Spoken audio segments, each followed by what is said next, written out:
Cuando llegué, la Caro me decía, elegí tal y tal canción, no sé si tendrá que ver, y la verdad que sí, está todo relacionado, Leo, y es como siempre decimos, es el espíritu el que obra y acomoda todas las cosas. Y ¿más cerca? Ahí está. Y cuando empecé a ver el pasaje este que nos toca ver hoy de Hechos, eh, le había puesto como título, que tiene mucho que ver con el primer versículo que vamos a leer, cuando la iglesia es de un corazón y un alma. Y después cuando cantamos la canción Juntos haciendo lo mismo, yo dije, le podemos cambiar el título y hasta ponerle Juntos haciendo lo mismo, porque se habla un poco de eso. Y el pasaje que nos toca hoy es Hechos, los últimos versículos del capítulo 4, del 32 al 37, que los vamos a leer y después vamos a ir viendo un poquito así de cada uno. Dice Hechos 4, 32. Y la multitud, ¿querés que lo tenga en la mano? Bueno, ¿me limitan? No, está bien, está bien. Yo que me muevo. Dice, y la multitud de los que habían creído era de un corazón y un alma. Y ninguno decía ser suyo propio nada de lo que poseía, sino que tenían todas las cosas en común. Y con gran poder los apóstoles daban testimonio de la resurrección del Señor Jesús, y abundante gracia era sobre todos ellos. Así que no había entre ellos ningún necesitado, porque todos los que poseían heredades o casas las vendían y traían el precio de lo vendido. Y lo ponían a los pies de los apóstoles y se repartían a cada uno según su necesidad. Entonces José, a quien los apóstoles pusieron por nombre Bernabé, que traducido es hijo de consolación, levita, natural de Chipre, como tenía una heredad, la vendió y trajo el precio y lo puso a los pies de los apóstoles. Y pensaba dentro de estos versículos, en realidad haciendo hincapié más que nada en los versículos del 32 al 35, es como que uno puede sacar en limpio tres aspectos del desarrollo de la comunidad cristiana en esa época, ¿no? Esa primera comunidad que estaba creciendo, que estaba con todo el fervor por lo que estaba sucediendo.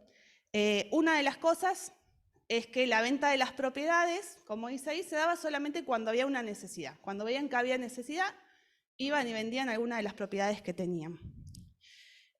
Lo segundo es que los creyentes establecían como un fondo para ayudar a los necesitados. Iba todo como un pozo común y de ahí se repartía a los que lo necesitaban.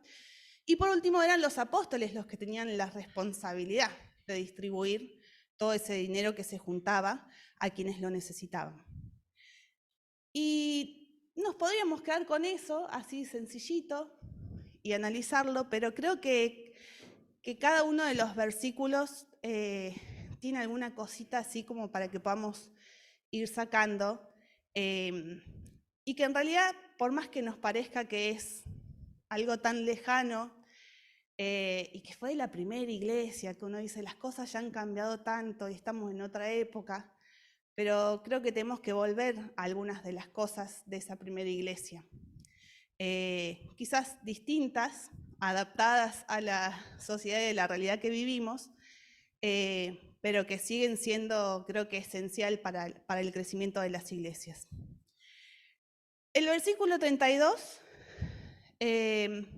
empieza diciendo, y la multitud de los que habían creído era de un corazón y un alma. Eran uno solo. Todos los que habían creído, que dice que eran, después de Pentecostés, hablaba de una cantidad, siempre contando solo a los hombres, así que deben haber sido muchísimos, pero tenían un solo sentir y un solo pensar. Y seguramente eran muchísimos de distintas edades, de distintas condiciones, porque sabemos por lo que se dice que había gente que tenía necesidad, hay gente que no, que estaba bien económicamente. con distintas características materiales y hasta espirituales también seguramente, pero tenían un solo corazón, sentían lo mismo, anhelaban lo mismo, deseaban lo mismo. Y yo pensaba y decía, qué lindo que las iglesias, no hablando puntualmente de la nuestra, todas las iglesias cristianas fuésemos igual, tuviésemos ese mismo sentir, ese mismo pensar, ese mismo corazón. Esa unidad que se ve en este primer versículo es una evidencia grande de la obra del Espíritu Santo, ¿sí? Que estaba trabajando en ese grupo. Y debido a esa unidad que había entre ellos, veían a las personas como más importantes que las cosas materiales. Es como que tenían eso de poder desprenderse porque sabían que era más valioso poder ayudar a los que tenían necesidad. Y hay una frase de John Wesley que dice, sus amores, esperanzas y pasiones se unieron.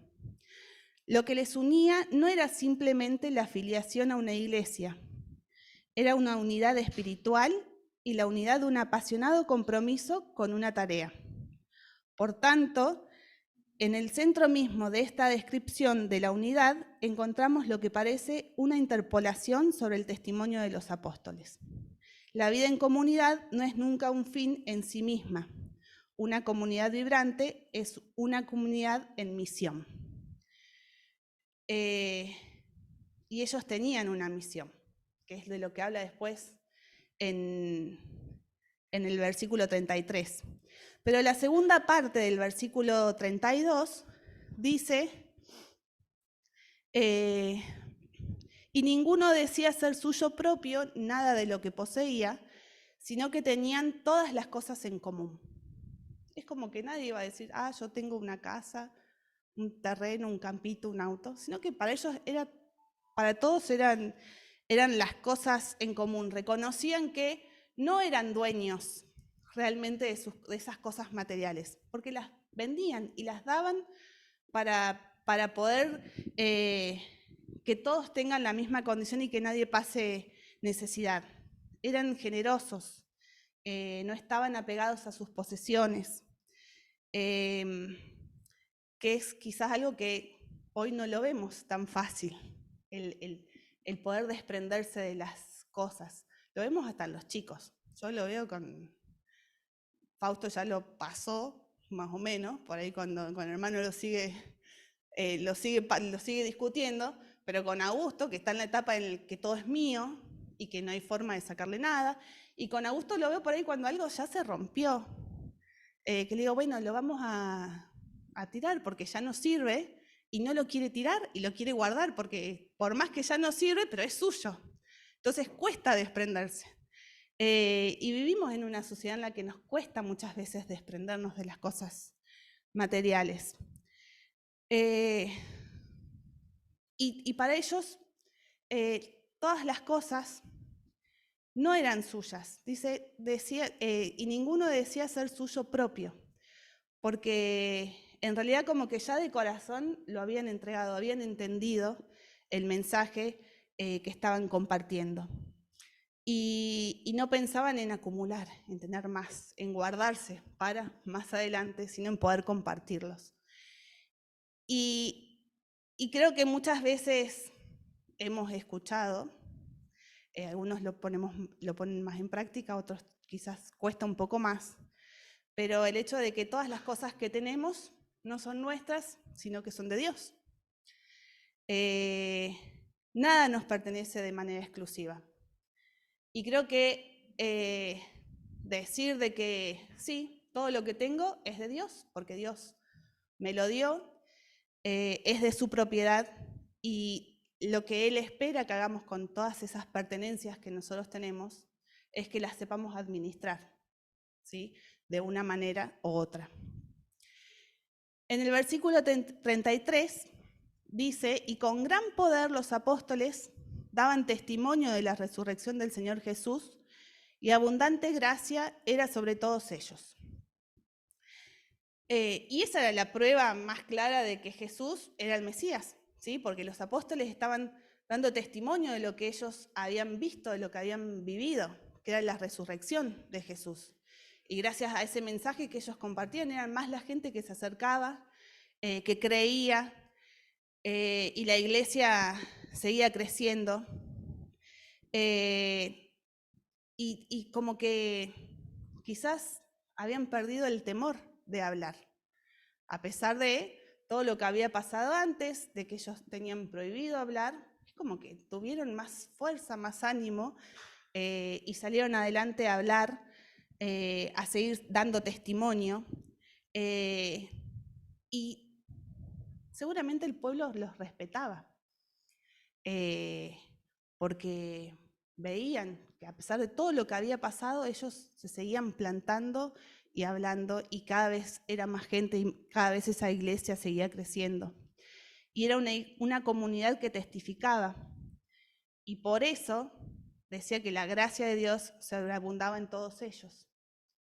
No tenían temor, hablaban, testificaban, contaban lo que estaba sucediendo. Y la gracia de Dios seguía ahí sobre ellos, llenándolos, acompañándolos en todo en ese proceso. Y lo que me llamaba un poco la atención de todas las cosas que leí de estos versículos, es que arranca el versículo 32, hablando, de que todos habían creído y que nadie de lo que poseía era suyo, sino que lo compartían. En el 34 habla de vuelta de que no había necesitados, porque todos vendían las cosas y las daban a un fondo común. Y en el medio está este versículo 33, que dice que los apóstoles seguían dando testimonio y la abundante gracia era sobre ellos. Yo decía, me empieza hablando de una cosa, en el medio me pone esto de los apóstoles y después volvemos con que no había necesidad en la iglesia y demás. Entonces decía, ¿por qué este versículo este versículo 33 está entre estos dos, entre el 32 y el 34? ¿Por qué hace referencia a esto en el medio? Y creo que es un poco porque no se trataba solamente, o al menos no querían dejar plasmado cuando escribieron este capítulo, que se trataba solamente de dar y de despojarse de todas las cosas, y que nadie tenga necesidad, sino que también estaba este otro punto que era importante, que era el seguir testificando, que era lo que Dios les había encomendado a los discípulos que sigan haciendo. Y el poder mantener ese grupo, esa iglesia que estaba creciendo, no iba a ser solamente a través de que todos tengan por igual y que nadie tenga necesidad, sino también de que sigan teniendo esa llenura del Espíritu y puedan seguir creciendo y conociendo más, siendo testigos de todo lo que los apóstoles contaban al respecto. Y el versículo 34 sí dice que así que no había entre ellos ningún necesitado, porque todos los que tenían alguna casa o algún terreno o alguna propiedad la vendían y la ponían en ese fondo común. Y como que la gente no esperaba a que otros dieran, no es como que yo me paro y digo, bueno, sé que está esta necesidad, voy a esperar que otro dé, entonces yo por ahí zafo, sino que ellos veían que cuando surgía la necesidad, cuando alguien tenía esa necesidad, iban y daban y ofrendaban, o vendían alguna de sus propiedades, alguno de sus terrenos, y esa plata la llevaban. Yo creo que en esa época muchos se habían acercado cuando había sido Pentecostés, y venían de otras ciudades, de otros lugares, y se convirtieron, y se quedaron ahí. Y eran extranjeros o refugiados, por decirlo de alguna forma. Y quizás llegó un momento en el que se quedaron sin los recursos para poder seguir estando en ese lugar. Y esa era parte de la gente de esa iglesia que tenía necesidad, que necesitaban ser cuidados y acompañados. Si leen después en 1 Timoteo 5, Pablo hace un poco referencia a quiénes son los verdaderos necesitados, ¿no? Y es como que es bastante específico y puntual en las características de los necesitados que se dan. Pero en esa época seguramente también era parte de esos necesitados, hablaba de los ancianos, de las viudas y demás, pero acá era muchísima la gente y eso rescato, de que no esperaban a que otro dé, sino que les salía de adentro solos, ir y poder dar. En el versículo 35 dice, y lo ponían a los pies de los apóstoles y se repartía cada uno según su necesidad.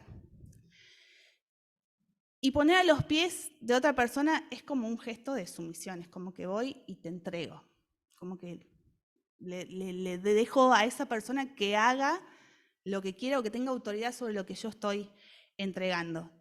Y quizás en este caso, quienes lo hacían no era que era una cuestión de sumisión a los apóstoles en sí, sino que a ese Dios en el que creían, porque estaban en realidad entregando todo lo que ellos poseían a los apóstoles, pero para que ellos lo administren, en realidad, porque eran como las autoridades que ellos tenían dentro de esta comunidad que estaba creciendo. Y los apóstoles tenían una responsabilidad muy grande, que era la de poder administrar y darle a todos lo que necesitaban en ese momento. Y el propósito de esas ofrendas era justamente para usarlas para proveer las necesidades humanas, no para satisfacer cuestiones quizás de avaricia o de querer tener más, sino porque realmente había una necesidad.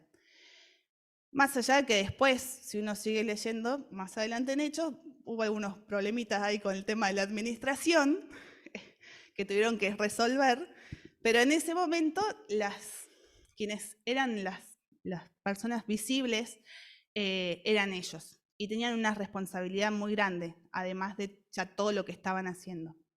Y cuando leía en esta parte y veía la importancia que tiene el poder administrar de manera adecuada, ahí sí pensaba en nuestra iglesia, y decía, bueno, ¿quiénes son los que están a cargo de la administración de las ofrendas de nuestra iglesia? ¿Saben quiénes están a cargo?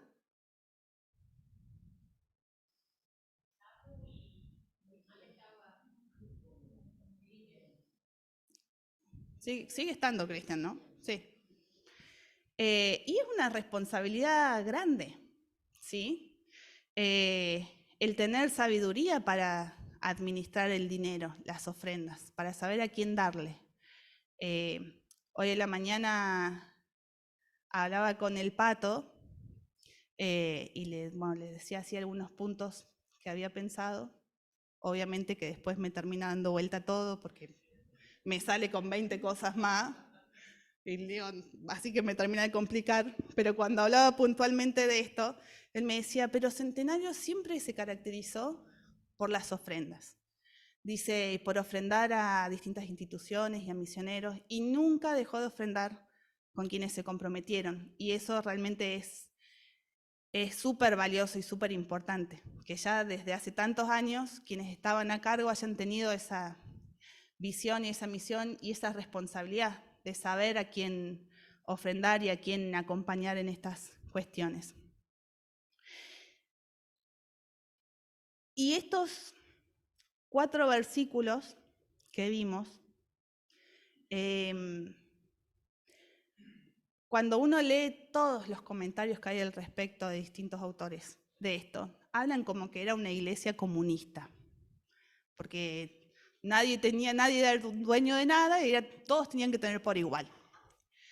Y después en realidad dice, no, es como que le quieren poner esa cuestión de, eran comunistas, cuando en realidad no es así, porque no estaban obligados a entregar sus posesiones. Lo hacían porque realmente lo sentían, porque tenían otra mirada de la realidad y del compartir y del estar. Y creo que hoy no tenemos que pensar como iglesias, y hablo en iglesias en general, justamente porque no lo pienso solo para la nuestra, sino para todas las iglesias. Que no tenemos que pensar, tomarlo así tan textual, sino que sí tener el modelo, pero adaptado, ¿sí? No que seamos comunistas, digamos, a partir de ahora todo el mundo entrega sus posesiones, porque creo que nadie lo haría, nadie va a ir a vender su casa o su auto. Pero sí, volviendo a esto anterior de que todo lo que tenemos no es nuestro, es de Dios, porque es Dios quien nos proveyó. Entonces, bueno, no voy a vender mi auto para darle la plata a la iglesia para que la iglesia se lo dé a quien lo necesita. Pero sí decir, bueno, mi auto lo tengo porque Dios me lo dio y es para Dios. Entonces lo pongo al servicio de Dios. Mi casa, no voy a vender mi casa y quedarme sin techo durmiendo bajo un árbol. Pero sí, mi casa la tengo porque Dios me la dio. Entonces la pongo a disposición de la obra para Dios. La pongo para que sea un espacio, un lugar de hospitalidad, donde el que no tiene dónde estar o cuando viene gente, las puertas de mi casa están abiertas. Yo no la conocí a mi suegra, sé que acá hay muchos que la conocieron, pero algo de lo que siempre, bueno, aparte de que el Pato me lo ha dicho, pero gente de afuera que he ido conociendo, siempre me decían, Esther, siempre venía algún misionero y iban todos a parar ahí a la casa. Siempre las puertas estaban abiertas para todos los misioneros. No había uno que no haya pasado por ahí. Y creo que es un poco eso, el tema de nuestros bienes, de tenerlos dispuestos para la obra de Dios, por más que a veces nos cuesta. Y otra de las cosas para sacar en limpio de estos pasajes es que una de las cosas que tenemos que imitar de la iglesia esta es el cuidado que tenían hacia los necesitados, porque ellos se preocupaban cuando había necesidad para que todos tuvieran. Y creo que eso es lo que también tenemos que hacer, estar atentos a las necesidades y asegurarnos de que todos tengan y que no haya necesidades.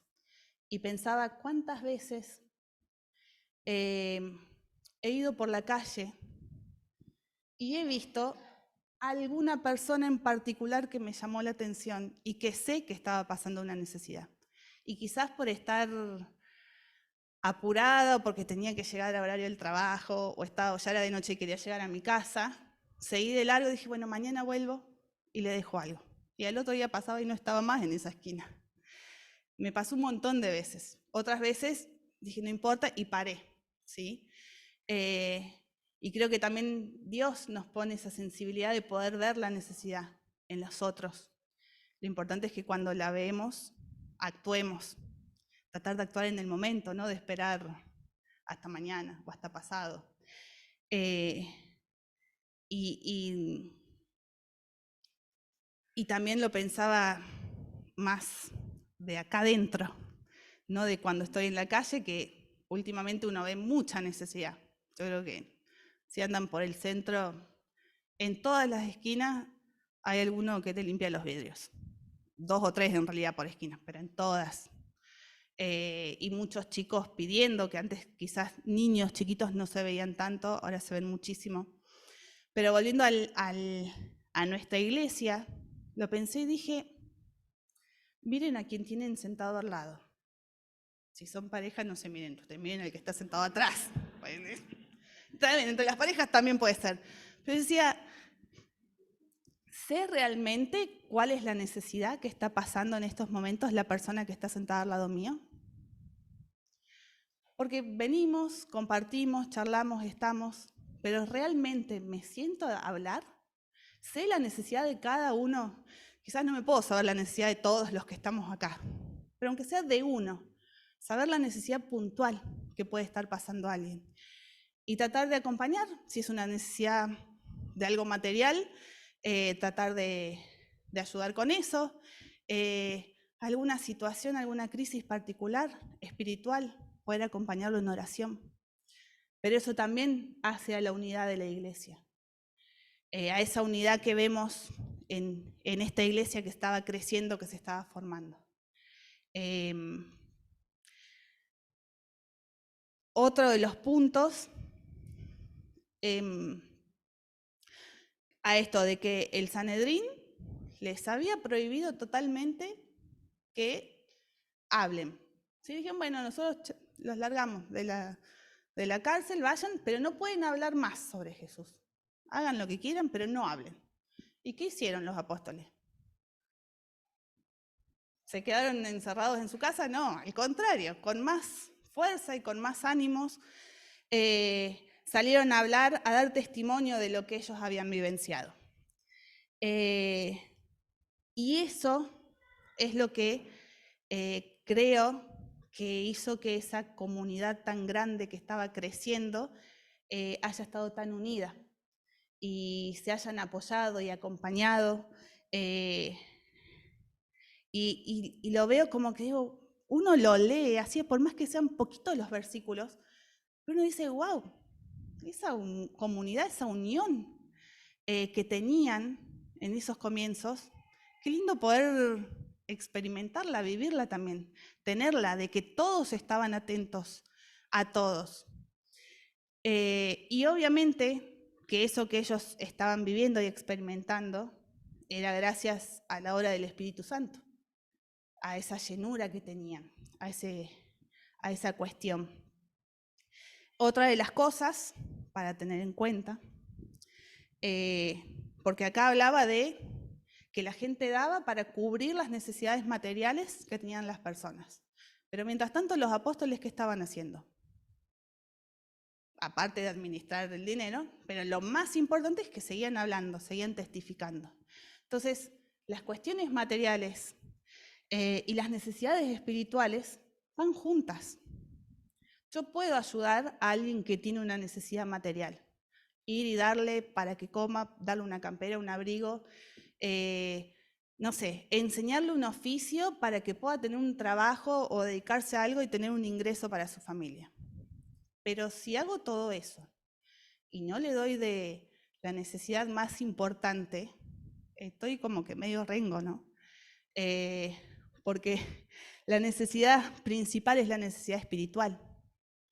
Y nosotros como iglesia tenemos que preocuparnos justamente principalmente de eso con las personas. Sí ayudar con cuestiones materiales, pero también preocuparnos por sus necesidades espirituales y darles, serles de testimonios, testificar, contarles lo que Cristo hizo por nosotros en la cruz.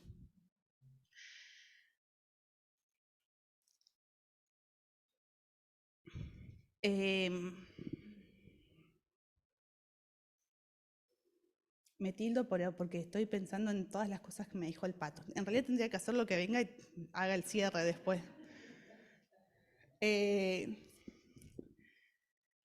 Hay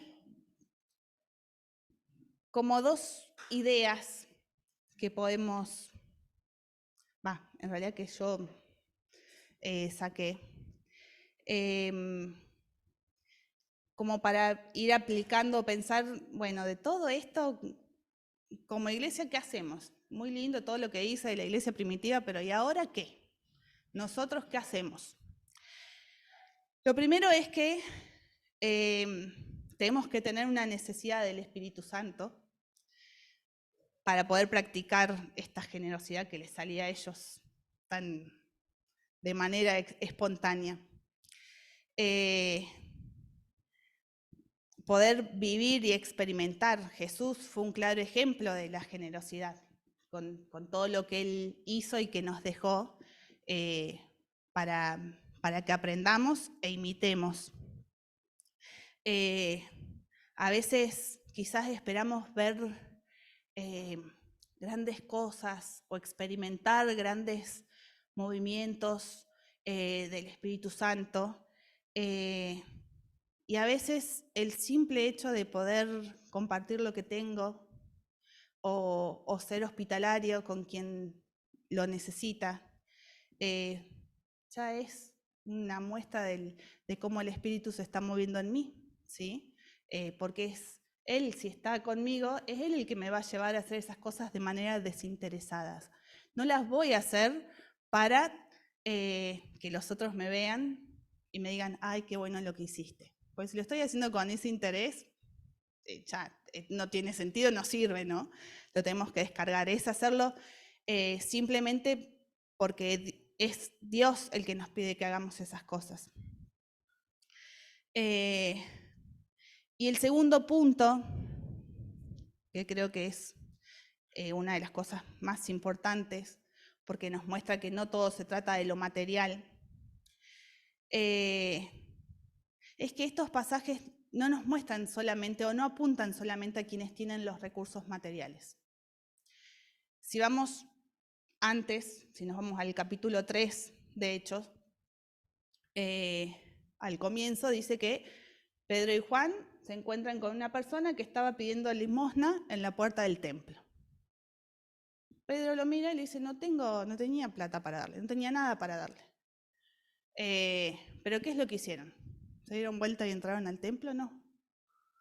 Pedro le dijo, escúchame, no tengo oro, no tengo plata, pero lo que tengo te doy. Levántate y anda.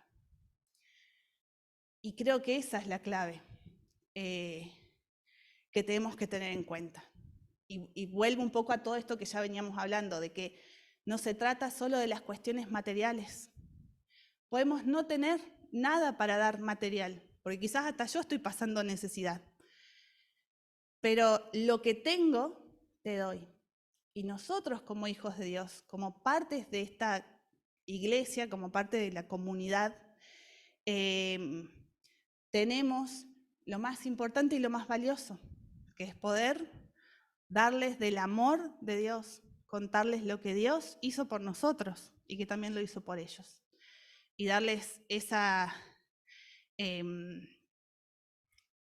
que nos llena por completo y que quizás no cubre otras necesidades, pero nos da una paz que la verdad que cuando uno está pasando necesidad sabe que Dios lo demás lo suple.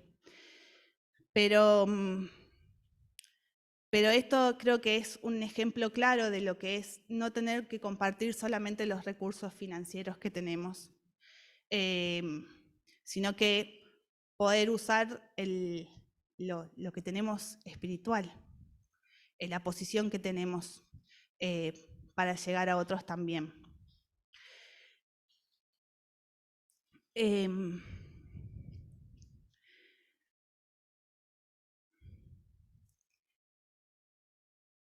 ¿Podemos llegar a vivir en comunión como lo estaba haciendo la iglesia esa primitiva?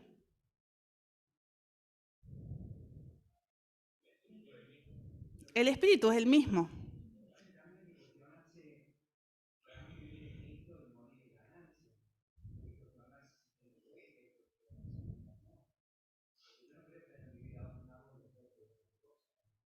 No, seguramente que no. No, lo que pasa es que, bueno, no habla de los niños en esos casos. Claro, pero por eso, por como la sociedad, más allá que la sociedad, en los niños vemos hasta quizás el egoísmo. No es que son más egoístas ahora que antes. Como sociedad creo que hay cuestiones que... Sí, sí,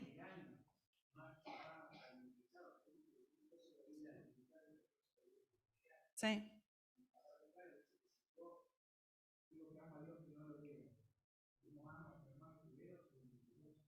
tal cual. Pero bueno, como decían, ¿podemos llegar a tener esa comunión? Sí, porque el espíritu es el mismo. ¿Cuál es la diferencia entre ellos y nosotros? ¿Qué es lo que nos falta? ¿O qué es lo que nos hace? No sé si es qué es lo que nos falta, porque quizás no nos falta nada. Pero creo que ellos tenían todos como que un mismo objetivo, una misma misión, más allá de estar con toda esa cuestión efervescente de que algo que se estaba formando y algo que estaba creciendo.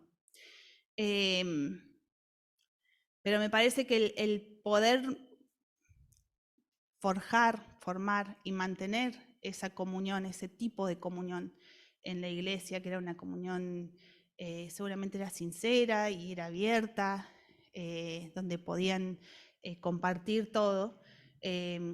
No es un proceso fácil, seguramente requiere de trabajo, requiere de estar, de reunirse, de compartir. Es poder llegar quizás a una unidad espiritual en Cristo. Yo les decía antes que en realidad me lo planteé yo, para mí, no es para que ustedes, o sea, se lo pueden preguntar también, pero cuando yo me pregunté, yo dije, yo sé la necesidad que tiene, no sé, la Gaby, que tiene Erika, que tiene la Caro. No, porque quizás ando con 1000 cosas y andamos todos a las corridas y haciendo 1000 cosas y no nos tomamos ese tiempo de sentarnos y hablar y charlar y saber qué es lo que están, por lo que están pasando y qué es lo que necesitan.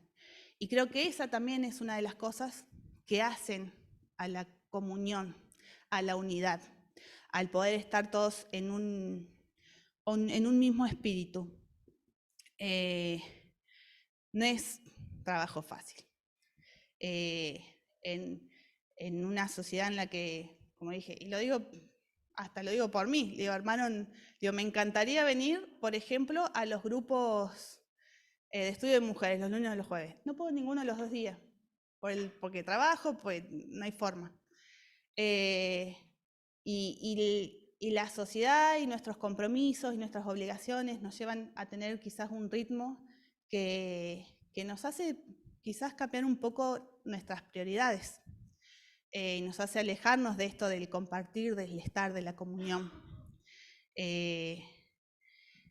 Y creo que otra de las cosas que hacen también a esta comunión es el tener quizás una misma mirada o una misma misión o un mismo objetivo, y que es lo que también hicieron en ese momento los apóstoles, que era ser testigos, contar lo que Jesús había hecho, que había resucitado. Y creo que eso también tenemos que hacerlo nosotros, el salir y compartir y ser testigos de todo eso. Y nos quedan los últimos 2 versículos, que es como que uno viene leyendo así y es como que esos 2 quedan así como que estuviesen sueltos, como que no tuviesen mucha relación. En realidad hay muchos autores que los relacionan con la parte que sigue la historia, que es lo de Ananías y Zafira, que en realidad lo usan para hacer como que un contraste entre una situación y otra. Pero estos versículos hablan de José. ¿Quién era José? Era un levita que vino de Chipre, era primo de Marcos, dice que tenía una propiedad, no sabemos de dónde la sacó, si era una herencia o demás.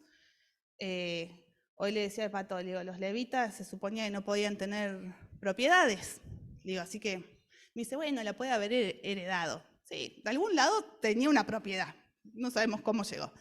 Pero él fue y la vendió y dio el dinero a los apóstoles para que lo puedan administrar y usarlo con quienes tenían necesidad. Pero lo más lindo de José es el sobrenombre, el apodo que le pusieron los apóstoles, que es Bernabé, que significa hijo de consolación. Y que seguramente si le pusieron ese sobrenombre es porque realmente era la misión que cumplía dentro de esa iglesia, ¿no? De ser de consolador, de estar ahí con los necesitados y de acompañarlos y de hablar y de abrazarlos y de ser de contención en los momentos de necesidad. Pero ¿quién era Bernabé? ¿Por qué lo nombran acá así suelto? Como que podrían haber nombrado cualquier otro. Si dice que todos los que tenían algo lo daban, pero lo nombran a él. Y lo nombran por lo que significa para lo que sigue de la historia. Por quién en él en quién se convierte. y todo lo que hizo después, que seguramente lo vamos a ir viendo a lo largo de que sigamos estudiando Hechos. Pero yo decía, qué lindo, es como que me quedó eso del apodo, hijo de consolación. Y yo decía, qué lindo sería que, si acá en la iglesia nos tenemos que poner un apodo. No un apodo chistoso por alguna cuestión física, sino un apodo por algo, una característica puntual nuestra, de lo que los demás ven en nosotros. Y llamarnos así, y que sea algo que nos identifica. Y que sea algo que realmente aplicamos en nuestra comunidad. Y que nos llame la atención. Yo no voy a nombrar a nadie en particular, pero tampoco es que me puse a pensarle apodos a todo el mundo. Pero sí, yo desde que vengo a Centenario, hace 7 años, es como que de todos los que están acá, hay como que así personas puntuales que si me preguntan, para mí son una referencia en algo. Y ese sería el apodo que yo les pondría, porque son, o es alguien que tiene una forma de orar muy particular que a mí me conmueve y que sé que si tengo alguna necesidad puntual le voy a pedir a esa persona que esté orando. O alguien que quizás con su forma así dulce y cariñosa de hablar y de acercarse y de preguntar, por más que uno esté re mal y que no le digas por lo que estás pasando, pero viste que es esas personas que son como un bálsamo, que es como que... y dije, bueno, sí, es fácil pensar, a ver, en los demás, qué apodo le pongo, pero si me tengo que yo misma decir qué es lo que ven los otros en mí, ahí estamos más complicados. Pero creo que de Bernabé, más allá de todo lo que hace después, podemos sacar eso, de decir, bueno, yo ¿con qué apodo quiero que me reconozcan en la iglesia? ¿Cómo puedo ser para los demás? ¿Cómo puedo ayudar a los demás? Y como para cerrar, yo me anoté hoy en la mañana, me desperté muy temprano, se ve que estaba en el trabajo, así que como que estaba pasada de vuelta, y como que me anoté un par de preguntas que me las hice a mí misma y me las traté de responder. Algunas me las pude responder enseguida, otras como que quedé pensándolas un poco más. Pero lo primero que pensé fue, ¿estoy orando por quienes administran la plata en la iglesia? Para que Dios les siga dando sabiduría.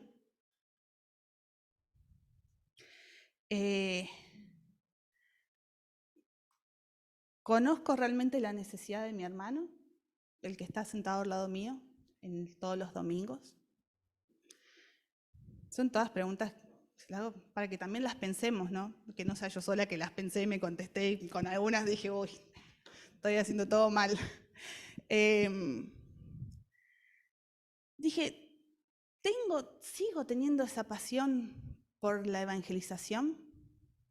Así de años, cuando tenía varios años menos, que armaba cuando era soltera y sin hijos, que armaba la mochila y me pasaba enero completo de un campamento a otro, qué sé yo, en los EMI, en las horas felices, porque tenía esa pasión de poder trabajar con los niños y de evangelizar y de compartir. ¿Sigo con esa misma pasión o se me está apagando un poquito el fuego y me hace falta una chispita? ¿Estoy dispuesta a dar todo lo que tengo para Dios? Y como les decía antes, que no es, vendo todo lo que tengo y doy la plata, sino que, bueno, mi auto está a disposición para cuando hace falta trasladar, buscar, llevar a alguien. Mi casa está abierta para cuando viene alguien y no tiene dónde estar. ¿Estoy dispuesta yo sé, con el tema a veces hasta de la ropa o el calzado. Hay necesidad, bueno, busco lo que ya no uso. Que puede estar en buen estado, lo dejé usar porque no me entra más, por lo que sea. Pero voy y doy eso que no estoy usando. Pero ¿y si tengo que dar la campera que uso todos los días para irme calentita al trabajo? ¿Estoy dispuesta a darla? Si estoy volviendo a mi casa a la noche del trabajo y en una esquina me para alguien que tiene frío y me dice si no tengo algo para darle, ¿estoy dispuesta a sacarme la campera y dársela? A dar todo lo que tengo para Dios. Y por último, que esta es como que es la que me quedó sin responder, todas las otras las respondí así como más fácil. Pensé, ¿qué puedo aportar o sumar para lograr esa unidad de mi comunidad? Ese mismo sentir que tenía la iglesia primitiva. ¿Qué puedo hacer yo para que podamos tener, aunque sea un poquito, de eso que estaban viviendo? ¿Qué es ese primer amor que uno tiene, que después con el tiempo a veces se nos enfría? Pero ¿qué puedo hacer yo para la iglesia? ¿Con qué puedo aportar desde mi lugar? Creo que más allá de que después, si uno sigue leyendo la historia, hubo un par de cuestiones ahí complicadas, pero creo que si uno lee esto, dice, es a lo que tenemos que apuntar como iglesia, ese compromiso. El Pato me decía hoy, cuando hablábamos, ya dije que vos me cambiaste varias cosas en la cabeza, es más, que te iba a hacer pasar para que hagas el cierre más o menos.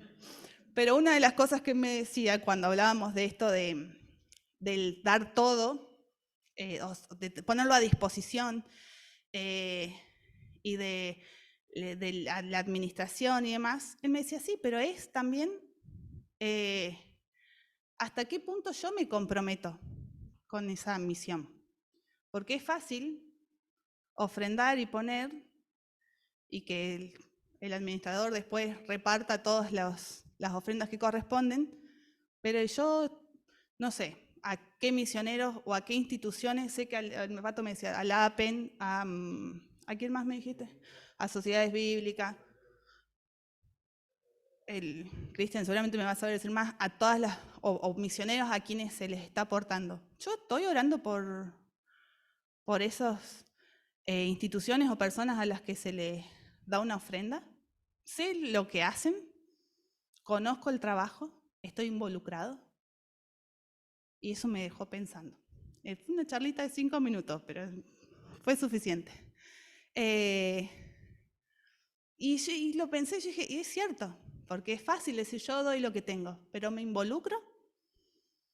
Me daba el ejemplo pongo el ejemplo que me diste, de Gabriel Ramos, que me dice, Gabriel Ramos está acá en Devoto, retiro, me sale. En Devoto me dice, no tiene nada, no es dueño, creo que es dueño de su camioneta y nada más, no tiene una casa, no tiene un trabajo fijo, porque es un misionero 100%. Realmente es vivir por fe, ¿no? De las personas que ofrendan todos los meses para su sustento. Y el Pato me decía el ejemplo que daba, que las veces que lo hablaron con Gabriel, que le daba Gabriel, dice, yo me tiro al pozo, pero ¿quiénes son los que me sostienen la soga? Y ahí tenemos que estar nosotros, que somos los que tenemos que estar acompañando, conociendo, orando. Y así por todos. Pero más que nada, más allá que hay un montón de misioneros y personas que dan todo, sí quizás conocer, tener bien en claro nuestra iglesia, nuestra comunidad, a quién apoya económicamente y conocer más de ese trabajo y saber, bueno, ¿cómo puedo colaborar? ¿Cómo me puedo involucrar? ¿Qué más puedo hacer? Y orar y conocer las necesidades.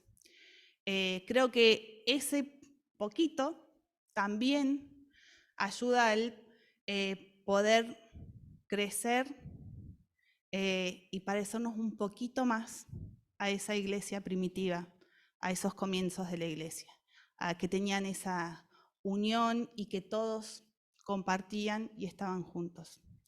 Es un desafío. No sé si para todos. Para mí sí. Yo lo sentí así. Le decía hoy al Pato, leí un montón, aparte del libro de Medio Nico y de los otros, leí un montón de autores. Escuché no sé cuántos mensajes. Cuando tenía un ratito libre me ponían en el teléfono.